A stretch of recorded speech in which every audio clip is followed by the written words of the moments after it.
Sir உண்மையை சொல்லியிருக்கேன் sir, அவ்வளோதான் சார். இல்ல உண்மைதான் சொன்னீங்கம்மா. அவர் என்ன கேள்வி கேட்டாரு? ஆமா, எத்தனை கேள்வி கேட்டாங்க? தனித்தனியா இல்ல கேட்டாங்க.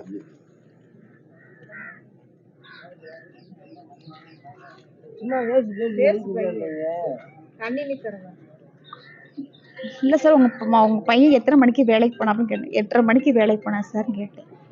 அப்போ உங்களுக்கு எப்படிம்மா அந்த தகவல் எப்படி உங்களுக்கு தெரிஞ்சிச்சுன்னு கேட்டேன். சார் எனக்கு எதுவுமே தெரியாது சார், நான் பையன் 3 மணிக்கு சாப்பிட வருவான், வராமல் இருக்கும் நான் ஃபோன் பண்ணேன். 2 வட்டம் ரிங் ஆச்சு, எடுக்கலை. 3ஆவது வட்டம் ஃபோன் பண்ணேன், சுவிட்ச் ஆஃப் ஆயிருந்துச்சு.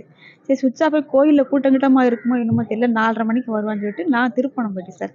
திருப்பணம் போயிட்டு திரும்பி வந்து பார்த்தாலும் சாப்பாடு அப்படியே இருந்துச்சு, சாப்பிடலை. சாப்பிடாமல் இருக்கவும் திரும்ப எனக்கு ஒரு ஃபோன் வந்துச்சு, என் தங்கச்சிட்டேருந்து ஃபோன் வந்துச்சு, இந்த மாதிரி ஒரு பையன் இது செஞ்சுட்டானா அப்படின்னு ஃபோன் வந்துச்சு. நான் அப்போ என் பையன் கூட வேலை பார்க்குற ஒருத்தன்ட்ட வந்து தம்பி நடந்து வந்துட்டு இருந்தாப்புலங்கக்குள்ள, என்னய்யா இப்படி சொல்கிறாங்க, ஆமாக்கா இப்படி சொல்கிறாங்க, தம்பி இப்படி எடுத்தேன்னு சொல்கிறாங்க, ஸ்டேஷனுக்கு கூட்டிகிட்டு போயிருக்காங்க, விசாரிச்சுட்டு விட்டுருன்னு சொல்லியிருக்காங்கன்னு சொன்னாப்புல. அதோட சரி நான் இருந்துட்டு சார், என் பையன் சின்ன பையன் வேலை விட்டு வரவும் அவன்கிட்ட சொன்னேன் சார். அவன் சொன்னேன் இருங்கம்மா என்னன்னு பார்ப்போம்னு சொல்லிட்டு பசங்கிட்ட போய் கேட்டு வந்து ஸ்டேஷனுக்கு நான் சொன்னேன், நானும் நீயும் போய் பார்த்து வரணும் அண்ணனா அப்படின்னு சொல்லி போனோம் சார். 2 பேரும் போய் என் மகன் பெரியவனை பார்த்தேன் சார். பார்த்து சட்டை இல்லாமல் நின்றுக்கிட்டு இருந்தேன் சார். நிற்கவும் நான் சொன்னேன், எடுத்தா கொடுத்துருக்கேன், நான் எடுக்கவே இல்லைம்மா அப்படின்னு சொன்னேன். அப்புறம் ஒரு போலீஸ்கார் வந்து நீங்கள் வெளியில் போங்கம்மான்னு சொல்லவும் நான் வெளியில் வந்துட்டேன் சார். அப்போ என் தம்பி ஒரு தம்பி சக்தி தம்பின்னு இருந்தாங்க, அவங்கள்ட்ட கேட்டதுக்கு இல்லை தம்பி நீங்கள் போங்க, விசாரிச்சுட்டு விட்டுருவாங்க, நீங்கள் போங்க அப்படின்னு சொல்லி சொன்னவும் நானும் என் பையன் சின்ன பையன் வந்துட்டோம், வீட்டுக்கு வந்துட்டோம். அதுதான் சார் சொல்லியிருக்கேன், நடந்தது உண்மையை சொல்லியிருக்கேன்.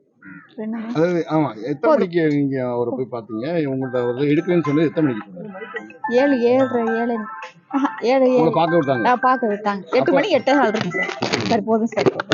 செய்திகளை உடனுக்குடன் தெரிந்து கொள்ள கீழ்கண்ட கேபிள் மற்றும் டிடிஹெச் நெட்வொர்க்குகளில் எம்நாடு செய்தி தொலைக்காட்சியை காணுங்கள்.